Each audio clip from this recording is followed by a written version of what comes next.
All right, y'all. Sorry I'm a little bit tardy. Caught up in the traffic. Welcome to another show of Politics or Politricks You Decide with Tula Cabone. Brother Justin Barnett will not be here today. He is doing some work. So let's give shouts out to Justin Barnett. Shouts out, shouts out, shouts out. Y'all know what I always say. If you hear the sound of my voice, God has blessed you to see another day. Prayers go up, blessings come down. Let's say amen. Amen. As always, I'm giving shouts out to Brother R.J. Watkins and Brother Henry Taylor, 2015 R&B Hall of Famers, for being the brainchild of this particular radio station. And in the times we need our voice to be heard. Give shouts out to Miss Maxine and Miss Michelle as well, and everybody else that's tied to the WHPR 88.1 FM family, 107.5 FM WGPR HD3. Phone number to call in is 313-365-7379, and that's 313-365-7379. So I want to say it is a lot going on. And, you know, people has always wondered why black people, and I'm going to say this, I'm saying this pointing for this reason, why we are not out protesting right now under the Trump climate. Everybody by now has heard about what happened in Minnesota yesterday. And I've been really paying attention to it. Very rarely do I veer off subject when it comes to us, but I need to talk about this. It was horrible. It was absolutely horrible. What happened to that woman was, to me, an assassination, period. We have seen in America, I've seen it myself. I've seen guys, the police go up to the car, the police are hung on the car, people that took off running from the police, and I done seen white guys do it. I done seen black guys. Everybody done seen people drive off from the police, right? But ICE, one, don't wear cameras. Two, there's no way and when Kristi Noem came out first, because I need to have this conversation, family. When she first came out, before anybody said anything, soon, a little bit, a couple hours after it happened, she says that the woman was a domestic terrorist, that the police cars were stuck in the snow. They was trying to move the snow. The woman took her car and tried to run over them, and they shot at her in defending themselves. Now that's her version. Soon after, the mayor of that town came out and testified, and he said the account that Kristi Noem gave was BS. Right? That's what he said. And he said, I seen the video. 2 or 3 hours later, or maybe an hour or something later after that, the video came out. I was appalled. They ran up to the woman. She was blocking the area. I don't know if she was trying to get around because the truck cut in front of her. So the ICE people pull up in a gray truck, right? They pulled up in a gray truck, the guy jumped out of the car. First thing he did was went to the woman's door, pulled out get the F out the car, get the F out the car. The woman kept driving. She pulled back, pulled forward. Before she can even pulling forward, the other guy who shot her had his gun in his hand. And when she turned them wheels away from him, he shot her. Bam, shot her in the face. Bam, bam, shot her 2 more times in her face. The woman's car crashed into another car. If you look at the video, the other 3 officers that were with him, one jumped up like, whoa. They walked away. He walked towards the car, telling them to call 911. This woman got killed. Now, they want us to believe, listen, your lying eyes, that the woman used her car to run over him. Now, when Donald Trump got on there, he said the man was in the hospital, he was injured. Let me tell you what they did with the video. They showed the man walking away from the scene after he shot this woman in her face and got in his car. Go even further. A doctor was there who was willing to treat this woman, and they told him, no, No, you cannot treat her. He said, I want to check for vitals. They wouldn't let, and they blocked the ambulance off. They had to walk down there to treat the woman. Why am I saying this? Y'all imagine if we was out there right now? That type of vigilante attitude towards people. And Chrissy Nomes came on the other day repeating the same thing. Then here comes J.D. Vance, blaming a woman, saying she was radicalized because they're watching what ICE is doing to people. That woman was an American citizen. You shot and killed this woman in the face? And you want us to sit and justify? The humanity in me requires me to speak up. The humanity in me. That's horrible. We got to call her. Let's go ahead. Call her. Go ahead, caller. Caller, go ahead. Hi, Sheila. Hello. I just want to make comment on this disgusting and disturbing event that happened yesterday. And it's extremely barbaric and it's sickening what this country has gotten to under the current president that we have. It's disgusting. It's disgusting how people are looking at this and how people are looking at people's lives. Nobody's lives are considered valuable or of importance to any of these people. It's disgusting. It's disturbing. I have no idea how people still support this. I'm pretty sure that none of your listeners support anything that's going on or, unfortunately, our current president. But it's really sick and it's scary. It's very scary what's going on, especially the fact that he's an American citizen. We are nobody to these people, and our lives are completely, as I said, invaluable. Great show, too. I just want to make that comment and express such sadness. And, you know, I'm very disturbed by everything that's going on in this world right now. But great show, too, and I will always keep supporting you. Bye-bye. All right. Thank you so much. 313-365-7379. And I just want to respond to something Amanda said, you know, especially she's an American citizen. I'm going to say especially she's just a human being in general, American citizen or not. That's horrific. And people still justify. So let's go even further. Keith Ellison, if I recall, he's Attorney General of Minnesota. He was being interviewed today, I think on CNN, if I'm correct. He come out and say that the FBI is not allowing sharing information with his office about the investigation that they're doing about the murder. They asked Chrissy Noem at a press conference 2 or 3 hours, an hour after that, hey, why you ain't sharing information about? She said because he don't have jurisdiction over this. The FBI is a federal issue. I'm just like, wow. So normally when the FBI is investigating something like that, they do it along with the Attorney General of that particular state. Keith Ellis is the Attorney General of Minnesota, the black guy, the black Muslim, yeah, him. He's the Attorney General of Minnesota. So when I hear this, I'm like, okay, this is different. Why won't the FBI blocking them out of an investigation? How do they just go in and take jurisdiction over an investigation? I wish they would have did that with Emmett Till, right? I wish they would have did with all the lynchings in America that happened. We didn't get that, but let me keep moving. I wish they would have did it with George Floyd. Let's keep moving. Even though Derek Chauvin did get convicted federal, but let me keep moving. So I was talking to somebody that called me and they said, hey man, I want to put some in your an idea in your head. Why they don't want to keep Ellis invested? Because he is the one that had Derek Chauvin convicted for killing George Floyd. He has a successful record of doing that. So he already said, hey, I heard him say this. Now I'm going to put this out here. He said, hey man, this needs to be looked into. This needs to be looked into by a prosecutor. So what do you think he's going to do with ICE agent who assassinated that woman?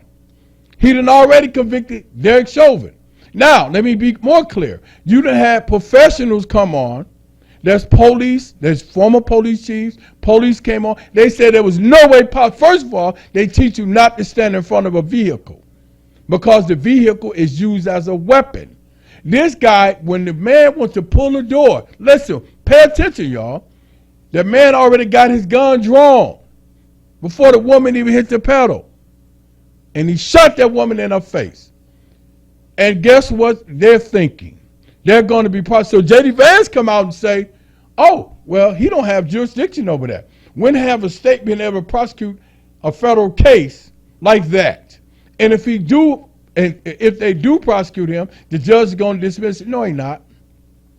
Judge ain't going to dismiss that. You can't go into a state, kill somebody under their law as a federal agent or federal person, and say, well, no, I'm a federal agent. You can't prosecute me. I'm supposed to be prosecuted by the federal government. Man, this ain't the 1865. You broke state law. They're going to prosecute him. They already set that in play. Where have we seen the government block somebody out of an investigation and they are the attorney general of that particular state? I ain't never heard that in history. Period. So am I a little bit upset? Yeah, man, this woman had 3 children. What did she do that was so wrong, man? Then they call her domestic terrorism. What about January the 6th? Let's have that conversation, family. January the 6th was domestic terrorism? You got people running around with Confederate flags, defecating on desks, defecated in Nancy Pelosi's office, defecated, yelling, hang Mike Pence, hang Mike Pence. You ain't seen nobody protesting the way they are doing people ICE are doing migrants, or I want to say people they call migrants. You ain't never heard nobody say hang. People don't do that. But guess what? Everybody from January the 6th got pardoned. And guess what happened this January the 6th? The White House put a whole webpage up for them and called them patriots. Listen, patriots, even though they assaulted over 140 Capitol Police. Listen, I'm going to say it again. They assaulted over 140 Capitol Police. We see it with our own eyes. But that's not domestic terrorism? And then you bring it up to the Republicans. Here they go, well, there you go. Well, okay, well, let's figure it out. If they would have succeeded, then what? Where we be at right now? If them Capitol Police wouldn't have held their ground. They had to rush Mike Pence out the back stairs because they was trying to get to him. Period. Now, that's domestic terrorism, the way I see it. Because guess what? I guarantee you, they was all black. They got mad at the Black Panthers in the 60s. Ronald Reagan said, oh, no, we got to go and we got to change that law. We can't do that. And they wouldn't change the law. So you could not have open carry in California. Prior to the Black Panthers having open carry, you could carry a gun until they said, hey, man, we practicing our rights. I would say, oh, no, well, we're going to change that. So you imagine all 1,500, 1,600 black people run up there mad because Obama lost the election and we say that and we're sprinkling in with some white people and Hispanics, and you think that now Obama wins. Listen, they get prosecuted. That's just hypothetically. So the second round, Obama go pardon all of them. You what? Our head hurt even thinking about it because we know that's not plausible. I would tell people who's going to protest, be careful. I'm just saying this particularly those who are not black that side with black issues. I'm going to say this particularly. And those who are black, be careful. Because when you see that type of assassination and they justify that, that's a problem. Now, I'm going to give you the crazy part about this. George Floyd was killed 4 blocks from where she was killed at. Let me repeat it again. George Floyd was killed 4 blocks from where that woman was killed at. 4 blocks. He was killed 4 blocks from where she was killed at. They're in Minnesota protesting right now. J.D. Vance getting on there talking about, well, she was radicalized. Man, who thinks about throwing somebody on the ground, man?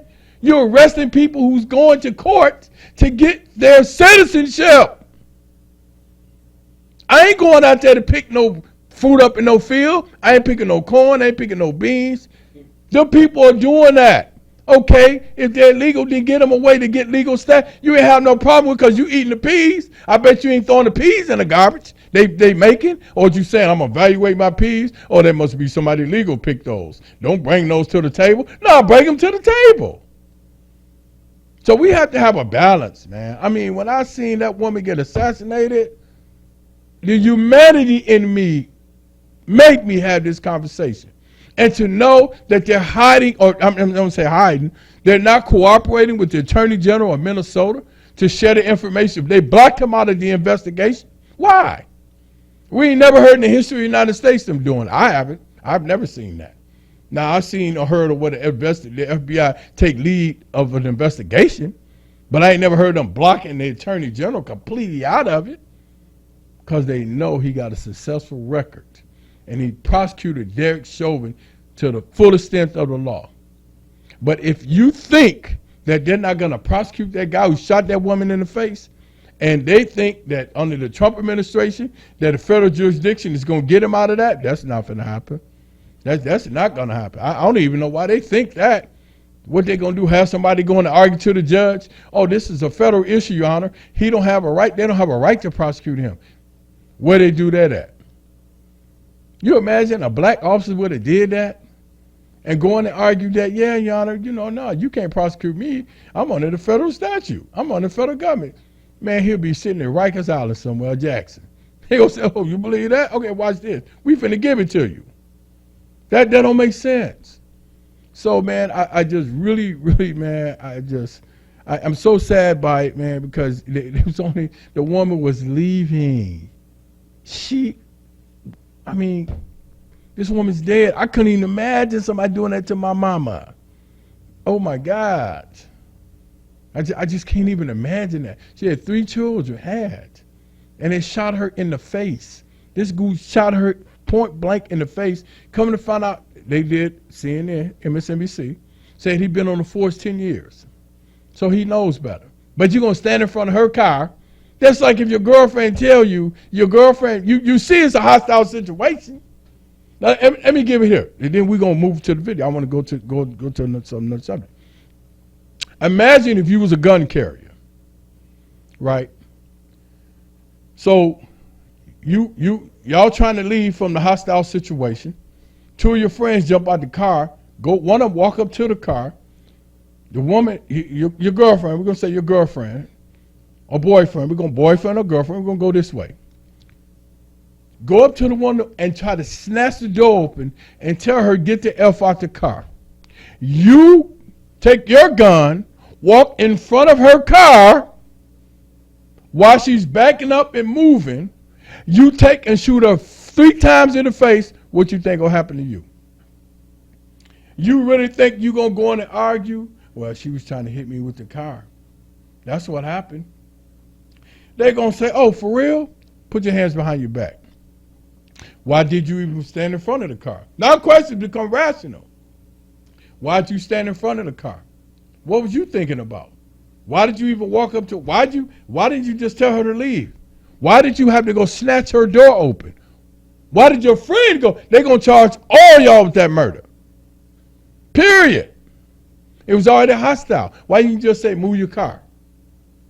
The woman was already leaving. As soon as he got out the car, the woman started backing up and was finna go. Let her go.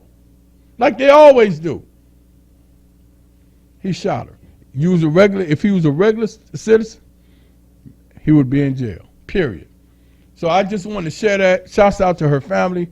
All prayers out to her family. Let's just keep praying. I just feel bad for her children. And man, let's just keep praying and pray that things get better, man.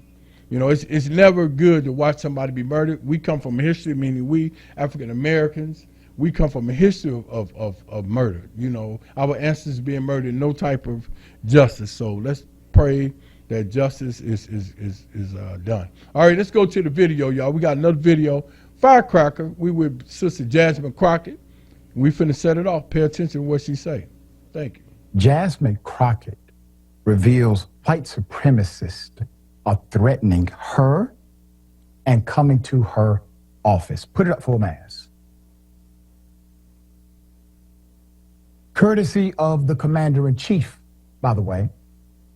On Thursday, an individual reportedly appeared at Representative Jasmine Crockett's office making, quote, white supremacist threats and hand gestures. Let's call those gang signs. Here's Crockett's statement, quote, today, an individual showed up to my office, my DC office, and made white supremacist threats and hand gestures. Everyone is safe. And I want to thank Capitol Police for their swift response. But let me be crystal clear. This cannot become the norm. We're living in a time where political violence is being fueled from the very top.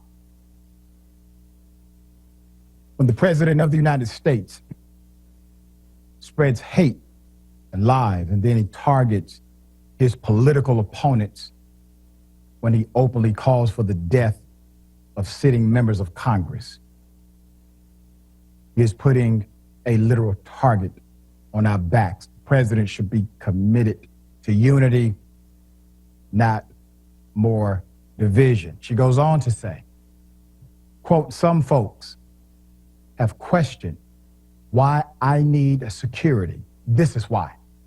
Every time I speak truth, stand up for my constituents, or call out corruption, the threats get louder and more dangerous.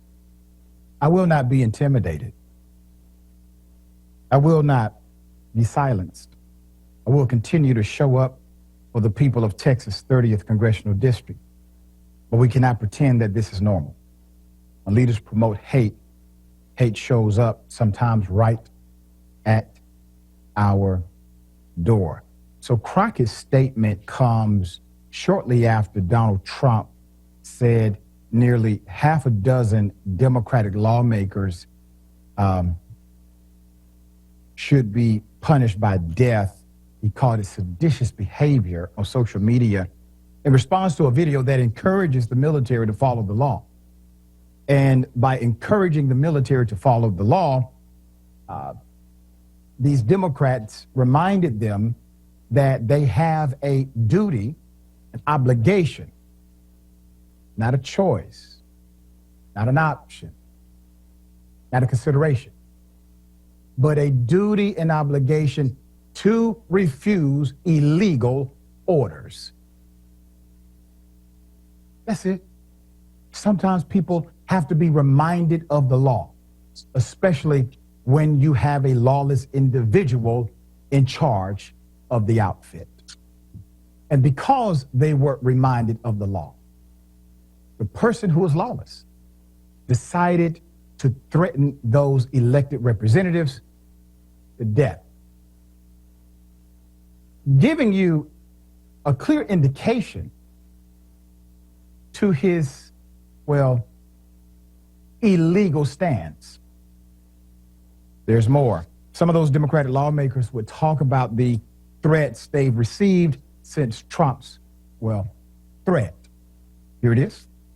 As you can imagine, we've gotten hundreds and hundreds, if not closer to 1,000, tough threats and messages, and had to get Capitol Police security. And, it's just it's like turning on a light switch. Mm-hmm. But I'm not gonna be dismayed or dissuaded from standing up for the Constitution just because he threatens us. We are in uncharted waters. I mean, I never expected, after serving 25 years in the Navy, flying combat missions over Iraq and Kuwait, flying the space shuttle, that now I've got to worry about my personal safety and that of my wife, Gabby Giffords, who was already nearly assassinated because of something the president said. Of course, I'm very worried about this office and my team and my family, but I think I'm just continually stunned by the fact that I'm worried about it is because the commander-in-chief, the president of the United States, has called for my death. And that's something that should just be chilling for everybody. And everybody should be worried about their safety in this nation when the president can wield that sort of a statement. Yes, there is concern. But it seems you need to be reminded that you serve in a co-equal branch of government. And if the executive branch decides to test their power, your response as a co-equal branch. So I wanted to show that with Jasmine Crockett and Alyssa Slockins. So Alyssa Slockins, when she was running for the United States Senate, was interviewed on this radio station, right? She came here, it was her and Ian Harper was supposed to have a debate here. Ian Harper changed his mind. With respect, I say that. So Alyssa Slockins came on and won. She's in the Senate now. She's been threatened. But Jasmine Crockett, I mean, what is it about Jasmine Crockett that really intimidates the Republicans, right? What is it? What does she do that makes you want to go, say the things that you do, threaten her life, and a white supremacist shows up to say, I mean, what? What? I mean, Trump already said she wasn't a smart person. Well, she is. Let me put that out there. She did graduate from law school. She's very smart. Let me tell you what it is. She's a truth teller. And one thing about a truth teller, when you sitting in a cesspool of corruption, they don't want that. And she's a black woman. Black and woman is synonymous with the Republicans. To them, that's like a poison, right? But she's a black woman, and she's speaking truth to power.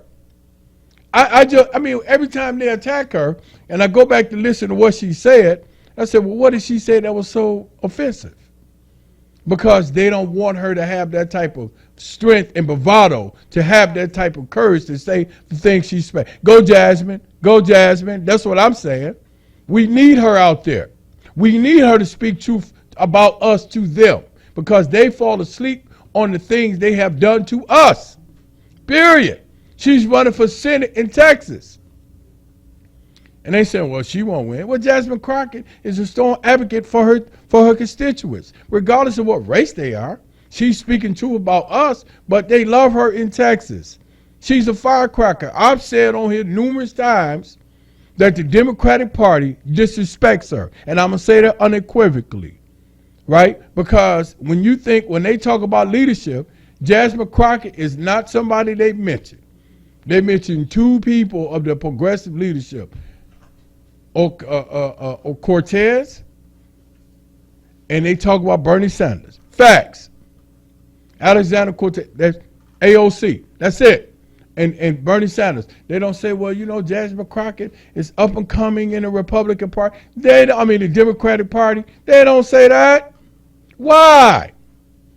Because honestly, I think some of the Democrats are afraid of her truth too. Because she brings fire when she talks. So I really wanted to show this and the stuff that she goes through, just to bring truth to power. Right? Period. That's crazy to me. So, all right, y'all, we're going to go to, but I want to say this. Shouts out to you, Jasmine Crockett from WHBR, 107.5 FM HD3. And we support you, and we want you to win. You keep your voice up. You are the modern day Fannie Lou Hamer, Harriet Tubman, and Malcolm X mixed. And Martin Luther King, we appreciate you. Let's go to the next video, y'all. It's fire. He is literally saying we shouldn't take over Greenland. 2/3 of Greenlanders just released a poll, right? Greenland government released a poll. 2/3 do not want to be a part of the Kingdom of Denmark, right? So do they want to be a part of the United States? No, I'm not saying that. What happened in Venezuela is just absolutely great. So now let's move on to what other region we can appropriate. Makes no sense to me. It does feel like we're having a very theoretical conversation as well with respect to Greenland. The president isn't so much saying over and over again, we're going to invade. There's been some conversation, and this question keeps getting raised. Would you rule out military operations in the region? They won't rule out anything. Okay, fine. But nobody's going to fight the United States militarily over the future of Greenland. Even though No, he's you're not describing gonna a say. real world. He's No, describing a real. No, he's not. He's 2 years describing. ago, Russia already invaded Ukraine. That's exactly what Is it happened. good or No, bad? of course not. But that's the You are reality. basically Wouldn't creating. we rather live You in are that world? As they're hypothetical, we did I'm see, not and we've taking them. talked That's- about I'm ad not taking nauseum about them. a nuclear power, Russia invading a sovereign country that's its neighbor. Which this was could, wrong. This could, right? Right? But the That solution was to wrong. that is not to sit back and play tiddlywinks like NATO does. what's the- It's- Live in Greenland. as in Djibouti, Okay. all these countries where we have bases, they have China bases does right not next have door. bases in Greenland, okay?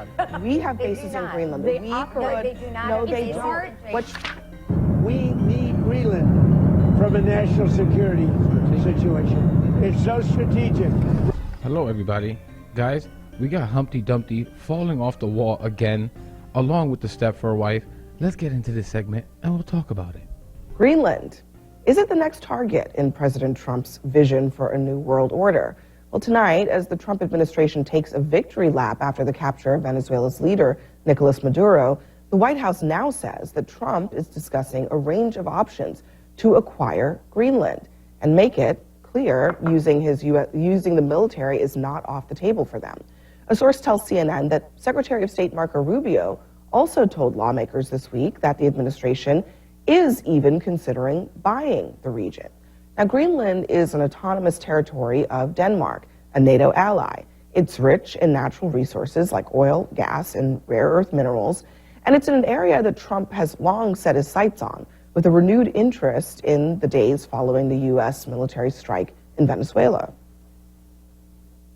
We need Greenland from a national security situation. It's so strategic. Right now, Greenland is covered with Russian and Chinese ships all over the place. We need Greenland from the standpoint of national security, and Denmark is not going to be able to do it.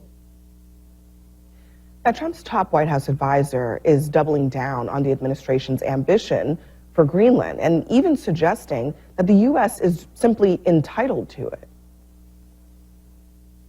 The real question is, by what right does Denmark assert control over Greenland? What is the basis of their territorial claim? The United States should have Greenland as part of the United States. There's no need to even think or talk about this in the context that you're asking of a military operation. Nobody's going to fight the United States militarily over the future of Greenland. I want to fight you, fascist powder. So it does seem, based on all of that, that the Maduro operation was sort of a proving ground for Trump and his aides. And, you know, Joe, I guess a lot of people are asking today, why not just increase U.S. military presence in Greenland, which we could easily do vis-a-vis a treaty that already exists? Why the threats? Well, I think part of that is that NATO and specifically Denmark haven't done that. They haven't done that.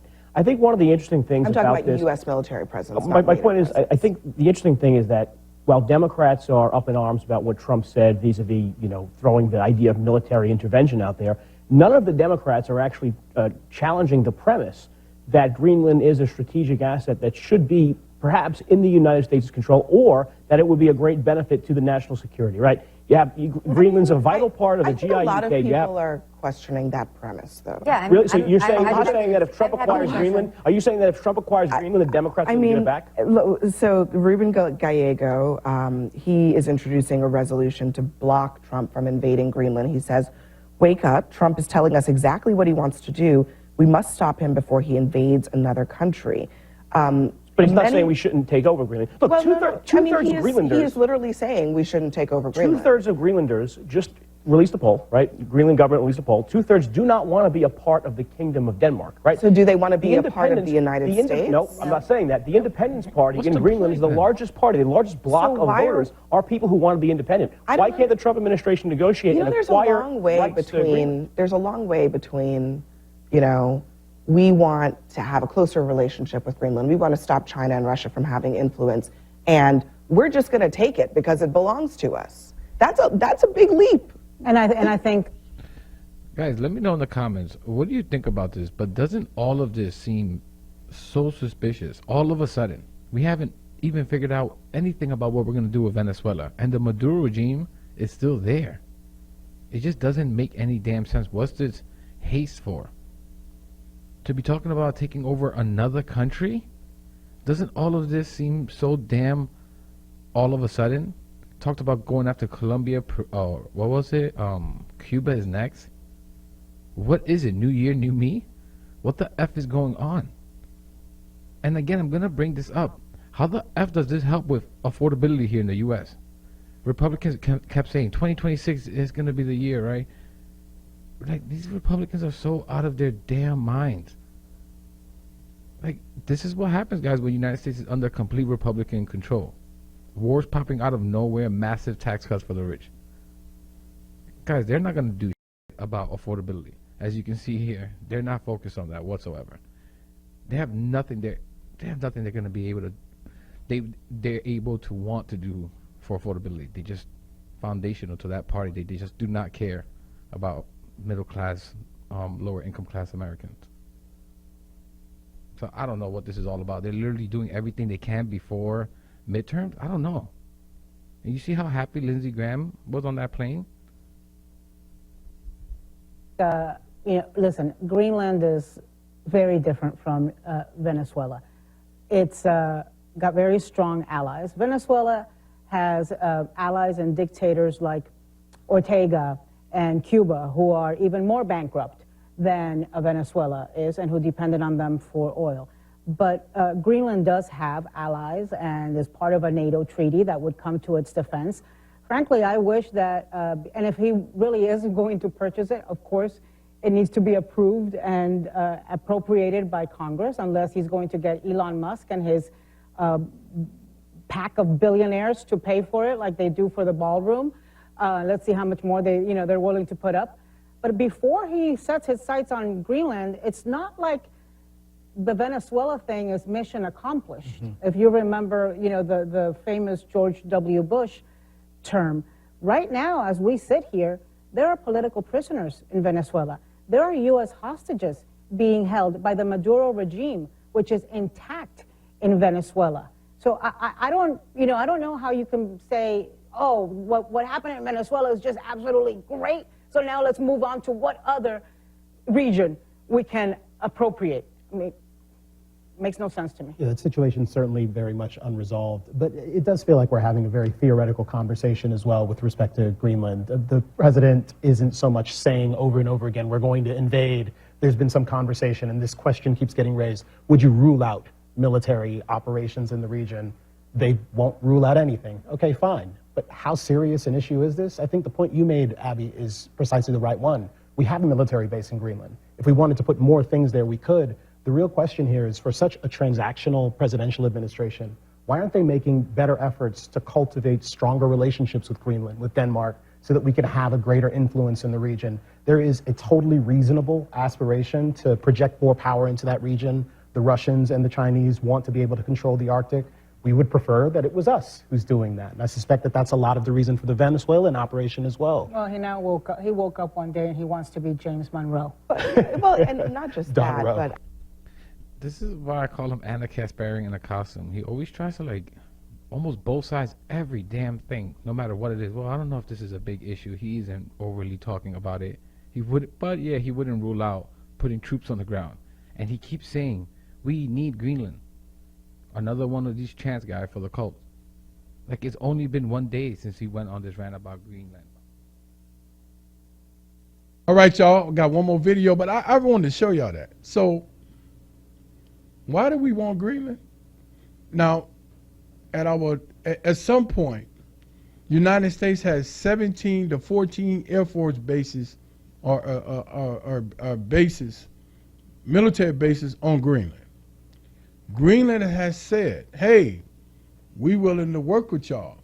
You don't have to come take the country. You want to put more army bases or military bases on our land? No problem. We willing to work with you. What is it about Greenland that they willing to say, the quiet part out loud, yeah, we want to take Greenland?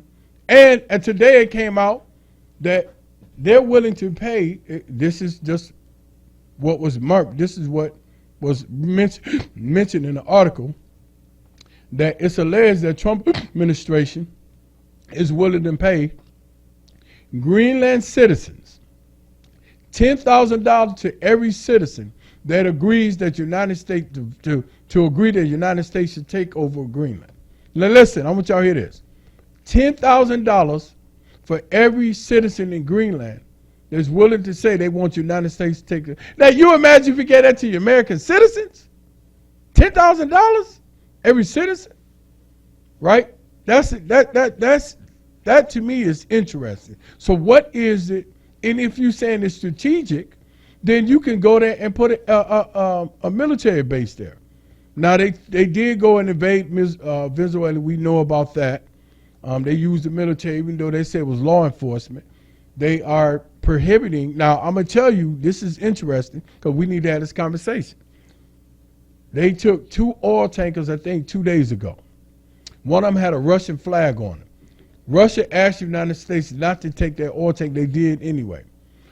Trump is having a meeting with the oil executives tomorrow to determine how they're going to take that oil, dispense it, and share the money between the United States and Venezuela. Stephen Miller, chief of staff, had a meeting or was talking to Jake Tapper, I think 2 days ago, when he said that, yeah, we do run Venezuela. They can't do anything with their oil because we are using the military to blockade them from selling oil, and they got to get permission from us. So we're controlling their commerce. Why? Now, when it first came out, when they went to get the president of Venezuela for an arrest warrant, they said, well, we did that for an arrest warrant purposes because he had a warrant for his arrest. Well, you just pardoned a guy from Honduras who was a president of Honduras, who's got convicted and had 45 years after sending almost 500 tons of cocaine into the United States. Donald Trump pardoned them. Let's keep going. But you go arrest the president of Venezuela under drug, narcotics, and all the stuff you said he did. Okay, fine. If that's the case, then why are you still blockading Venezuela then? You done already got the guy and threw him in jail.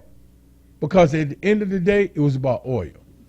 So is the military being used to go and protect oil fields for the rich?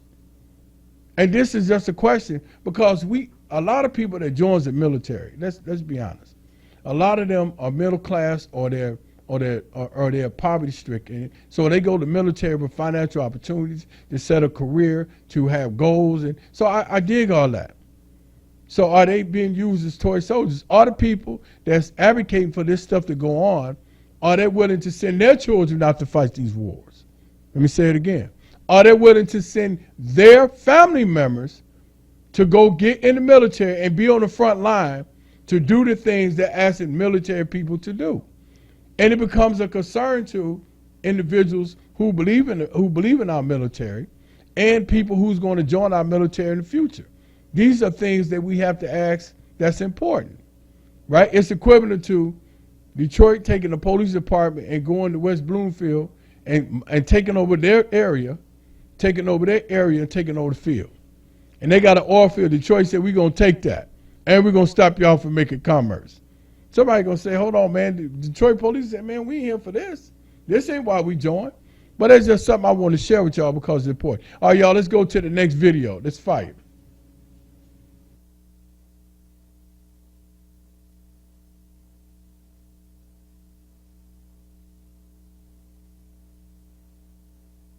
Because you just mixed up a whole bunch of stuff there. No, I didn't. Where does fentanyl come from?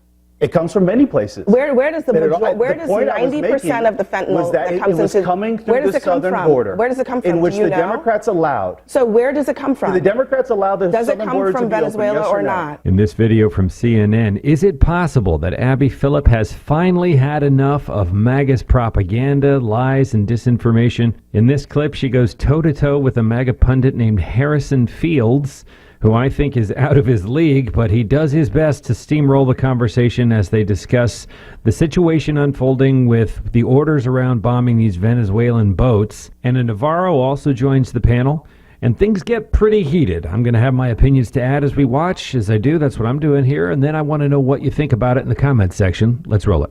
The story keeps shifting. Tonight, there's growing scrutiny about the U.S. military's follow-up strike on a suspected drug boat in the Caribbean. It is exposing holes in the Trump administration's explanations of what happened. Now, try to follow along here. The attack happened on September 2nd, and reports say that there were survivors, and someone ordered what they call a double tap strike on those survivors. The White House maintains its boat bombing operation is to crack down on illegal drugs coming to the United States, which leads to this contradiction. Where exactly were these drugs headed? These particular drugs were probably headed to Trinidad or some other country in the Caribbean. This one was operating in international waters, headed towards the United States to flood our country with poison. Contradiction number 2. Listen as Pete Hegseth describes watching the strikes and who was targeted. I watched it live. We knew exactly who was in that boat. We knew exactly what they were doing. But lawmakers later said that Trump officials revealed they did not know the identities of those involved. And just yesterday, Hegseth backtracked on his own story, claiming he did not stick around long enough to watch how it all unfolded. I did not personally see survivors, but I stand, because the thing was on fire. It was exploded in fire or smoke. You can't see anything. But there is new reporting from the Washington Post that suggests it may not have taken hours for the smoke to clear and for those 2 survivors to come into focus, despite Hegseth saying that it was hours later and he couldn't stick around long enough to see the end of that strike. This story is a little perplexing because this is September, by the way, September 2nd. It's been months now. And they can't seem to get their story straight. They can't seem to figure out what they're going to say. And I actually think that very first clip that we played of Marco Rubio, where he said initially that it was not going to the United States, it was going to Trinidad or some other country, and then he corrected himself to kind of get in line with what the administration was saying.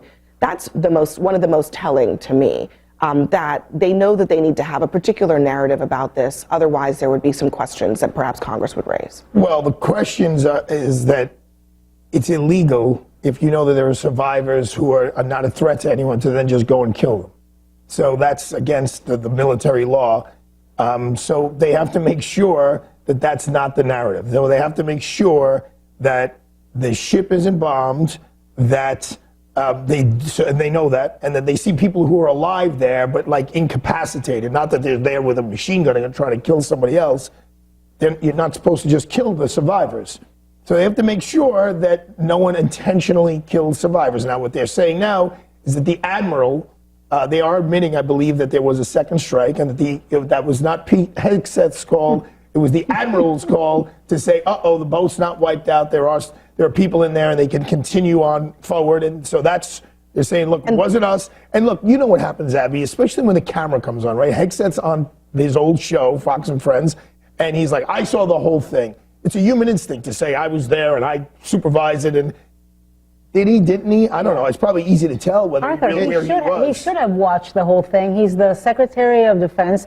This was the first strike against such a boat. Look, I think the reason they're having such a hard time keeping their narrative straight is because this is a completely fabricated narrative. Ding, ding, ding. Anna Navarro, spot on. You could ask a second grader. They're lying. These people can't keep their story straight because they are lying, folks. When Marco Rubio said that this boat was heading towards Trinidad and Tobago, he was actually saying the truth. Most of the drugs that travel through Venezuela go through the Caribbean and end up in Europe. Most of the drugs that come to the United States come through the Pacific coast, up of Central America and Mexico. The fentanyl that is killing tens of thousands of Americans is coming through Mexico. But in order for them to justify what they are doing in Venezuela, they have to have a reason. They have to have a narrative. The question I have is, what are they doing in Venezuela and why? Well, I'll tell you what they're doing in Venezuela. They are attempting regime change. Nicolás Maduro is a horrible human being. He is a dictator. He is anti-American. He has destabilized the entire region. But they can't call it regime change because that in turn would require congressional approval. Yes. So then they stop all flights now to Venezuela? There is a lot of bipartisan concern about this, and I think the Republicans on Capitol Hill who are raising concerns, their voices are pretty crystal clear in all of this. I should note that the admiral that you're talking about, he's going to be testifying about his side of this story this week, tomorrow. So let's play what the Republican Congress people who've been critical of this, what they've been saying lately. There is a question of the legality of bombing people who are shipwrecked or incapacitated. I frankly think it's absolutely illegal. We don't kill two survivors who are not posing an imminent threat to anybody. It doesn't sound good. And if somebody actually did this, they should be held accountable. Our men and women get in situations where they may be blown out of the water. And we're putting our forces at risk if we're setting or lowering the bar for actually honoring the rules of engagement. Our reputation matters, and the bar that we set, you can argue, is going to be the top level of expectation for our peers and for our allies and our adversaries. So, Harrison, I mean, they're pretty clear that this is not about the drug. Nobody wants to defend drug traffickers, but what they're doing is defending Americans who might be put in similar situations. Well, I'm glad you said that no one wants to defend drug traffickers, because that's what it seems that the Democratic Party is doing. What about this these is the same thing they did with the Maryland father of four. But what about these Republicans, Rand Paul, Don Bacon, Tom Tillis? You heard these are the same characters that will always do this. But the reality is, this is all manufactured. This is all manufactured. If you listen to you and you listen to some of these other people, you think they're taking out Theo's fishing boat or a Royal Caribbean cruise. These are designated Did you listen to anything that was said in those clips? Designated narco-terrorists that are coming to this country. Did you listen to anything that was said in the clips? Yes, I did. Did you listen, as Tom Tillis says, and it's all our men and women, hold on, no, not whataboutism. Yes, it is. He says our men and women get into situations where they may be blown out of the water. And we are putting our forces at risk. Let's talk about what's actually happening. Or lowering the bar for actually honoring rules of engagement. That's all great, but that's all hypothetical. Let's talk about what's actually happening. And the good thing is, can we just take a beat? You have the Department of War briefing these members. Address the basic, this is not a partisan dispute, right? Not at That's all. one of the reasons I played this, because it's not about partisanship. It's about how do we want to be treated on the world stage. And I assume and when you that ask our European allies, they're celebrating what this president is doing. Hold on a second. Because to Anna's point, Harrison, it's protecting Europe. That and if was you ask the also American people, hold on, that's also in question. Yes. There was reporting just a couple of weeks ago that the British has stopped sharing intelligence with us exactly right. because they were concerned about the legality of these strikes. So, but again, put that aside for just a moment. Do you think it is a legitimate concern, whether or not, we don't know. All right, y'all, it's the end of the show. Mr. Tyler gave me the wrap-up sign, but that was fire. So why are we doing the things we're doing? And we have to understand that America is supposed to set a high standard as far as leadership, prisoners of war and stuff like that. Now, we know if somebody did that to an American military person, we would be outraged. So, and then you got to look at, like Abby and everyone was saying, look where the fentanyl is coming from. All right, y'all, we had a great show today. Catch me Monday at 5 o'clock, God's will. And catch me Monday at 5 o'clock with Real Talk with Tula Cabone. We appreciate everybody listening today. We back. And again, shouts out to Justin Barnett for not being here, but hope everybody enjoyed the show. And also, I'm going to be asking everybody to please donate to our show. If you want to donate to our show, send whatever you can send to 160 Victor Street, Highland Park, Michigan. Put in care of Politics or Politricks, you decide, or in care of Real Talk with Tula Cabone. We need your donations so we continue to bring the message, please. And I'm going to say this, have an amazing day. Stay woke. Power to the people, power to the people, power to the people, and please donate. Have an amazing day. Bye now.